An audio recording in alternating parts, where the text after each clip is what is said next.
राजू को पता चला कि उनके बेटे को किसी भूत ने पकड़ लिया है, किसी प्रेत आत्मा ने जकड़ लिया है, अपने बस में कर लिया है।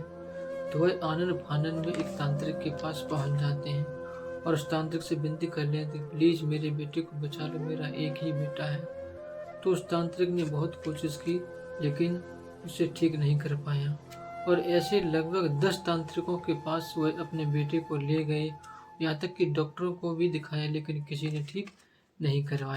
फिर एक दिन क्या हुआ, चलिए आपको बताते हैं। नमस्कार दोस्तों, हमें उम्मीद है कि आप सब लोग अच्छे से होंगे और घर पे आपके माता पिता भी अच्छे से होंगे। मैं प्रभु से दुआ करूंगा कि आप जीवन में जो भी पाना चाहते हैं, जीवन में आपके जो भी लक्ष्य हैं, प्रभु आपके उन लक्ष्यों को जल्द से जल्द पूरा करें। तो चलिए इस कहानी को आपको बताते हैं। इसकी मुझे भेजी है, राजस्थान के रहने वाले हैं धीरज जी, उन्होंने ये अपवीति मुझे भेजी है। पूरा ध्यान से सुने तभी आपको समझ में आएगी। अपवीति है राजस्थान के दौसा जिले की, जहाँ पर राजू नाम के एक व्यक्ति रहते हैं। उनका एक 9 साल का बेटा है और पत्नी के साथ छोटा सा परिवार है, 3 लोग हैं, खुशी से रहते हैं। राजू जी की एक साइकिल की दुकान है जिसमें वह पंचर जोड़ने का काम करते हैं और उसी से अपना भरण पोषण करते हैं और उनका बेटा स्कूल जाता है।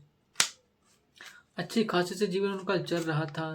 एक दिन की बात है, गर्मियों का समय था जब राजू का बेटा स्कूल से वापस घर आ रहा था तो रास्ते में उसे एक नींबू दिखाई दिया और वह कटा हुआ था। तो उसने उस नींबू को उठाया और सोचने लगा कि चलो इसे घर ले चलते हैं और इसका शरबत बना के पी लेंगे।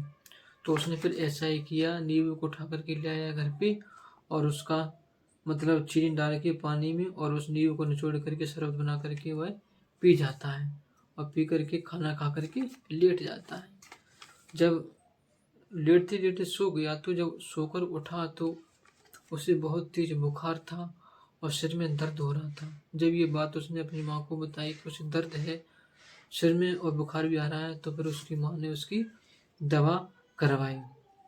तो दवा लेकर के वह ठीक हो जाता है। 2-3 दिन बाद फिर से वही दिक्कत, फिर से सिर में तेजी से दर्द और बुखार आया, फिर से दवा ली और ठीक हो गया। 3-4 दिन बाद फिर उसके साथ यही हुआ। अब तो दवा लेने के बावजूद भी उसे कोई आराम नहीं मिल रहा था। उसके बेटे ने बताया कि पापा, मुझे रात में बहुत बुरे सपने आते हैं, ऐसा लगता है कि मानो कोई आदमी मेरी तरफ दौड़कर आ रहा है और मुझे तलवार से मारने आ रहा हो। कभी कभार तो ऐसा लगता है कि किसी ने मेरा बहुत तेजी से गला पकड़ लिया है और मैं चिल्ला रहा हूँ लेकिन चिल्ला नहीं पा रहा हूँ। कभी कभार सपने में कोई लेडीज आती है जो काले कपड़े पहने है और हाथ में तलवार लिए और मेरे पेट में मार रही है। तो राजू समझ गए कि जरूर इसके ऊपर कोई सवार है, कोई भूत प्रेत है, किसी ने इसके ऊपर कुछ कर दिया है। तो फिर अपने बेटे को ले जा करके एक तांत्रिक के पास पहुंच जाते हैं। वह तांत्रिक हालांकि काफ़ी अच्छा था, ज्ञानी था। तो उस तांत्रिक ने बहुत कोशिश की उसे ठीक करने की, लेकिन कोई आराम नहीं मिल रहा। फिर वह डॉक्टर के पास भी ले गए लेकिन डॉक्टर ने भी दवा तो दे दी लेकिन कोई आराम नहीं मिला। 1 महीना बीत गया, हल्का सा सिर में दर्द और हल्का सा बुखार भी रहता है। धीरे धीरे समय बीतता गया। लगभग ऐसे 10 तांत्रिकों के पास भी ले गए लेकिन किसी तांत्रिक ने ठीक नहीं कर पाया।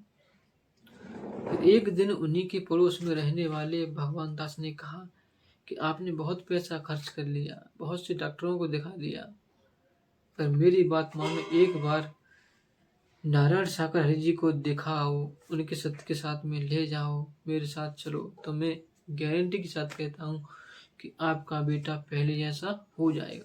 तो राजू ने कहा कि और का वो नारायण भगवान जरूर ठीक कर लेंगे। मैं अच्छे से अच्छे तांत्रिकों के पास ले गए, अच्छे से बाबा के पास ले गए और डॉक्टरों को भी दिखाया तो वो ठीक नहीं कर पा रहे हैं। तो तुम्हारे ये नारायण सागर हरि कैसे ठीक कर लेंगे, मुझे नहीं विश्वास होता है। भगवान दास ने उसे बहुत समझाया लेकिन राजू ने एक बात नहीं मानी और उसकी बात को इग्नोर कर दिया और फिर से तांत्रिकों के पास जाने लगे। जाते रहे, तांत्रिकों के पास जाते रहे। लगभग 4 महीने बीत जाने के बावजूद भी उनका बेटा ठीक होने में नहीं आ रहा था। तो फिर उन्होंने विचार किया कि क्यों न चलो एक बार नारायण सागर जी के सत्य के साथ में चलते हैं, तो शायद वहाँ आराम मिल जाए, क्योंकि सब जगह दिखाए वहाँ पर भी चलते हैं। तो फिर अपने बेटे को लेकर के संत के साथ में पहुँच जाते हैं। फिर उन्होंने वहाँ पर लोगों की अपबीती सुनी, पहले क्या थे और अब क्या हैं। तो वह सोचने पर मजबूर हो गए कि क्या सत्य के साथ में आने से, प्रभु के वचनों को मानने से इतना फायदा लोगों को होता है।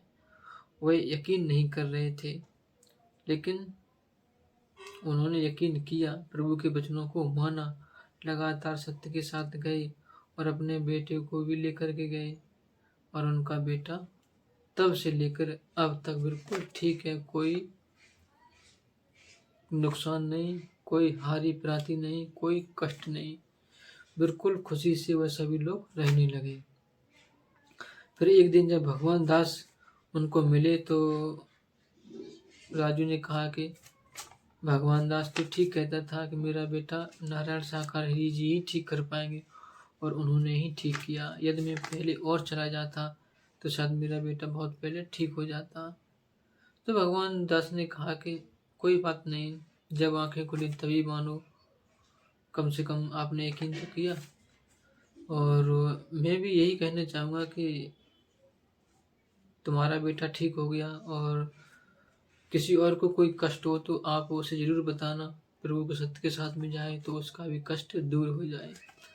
यही तो है हमारे प्रभु, जो लोगों का कष्ट दूर करते हैं, लेकिन तभी जब उनके वचनों का पालन करोगे और उनके एक भी नियम को नहीं तोड़ोगे, वचनों को नहीं तोड़ोगे।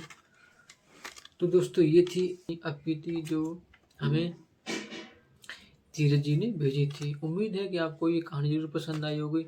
यदि आप भी ऐसी कोई कहानी जानती हैं तो प्लीज़ हमें कमेंट बॉक्स में ज़रूर बताएं, भेजें।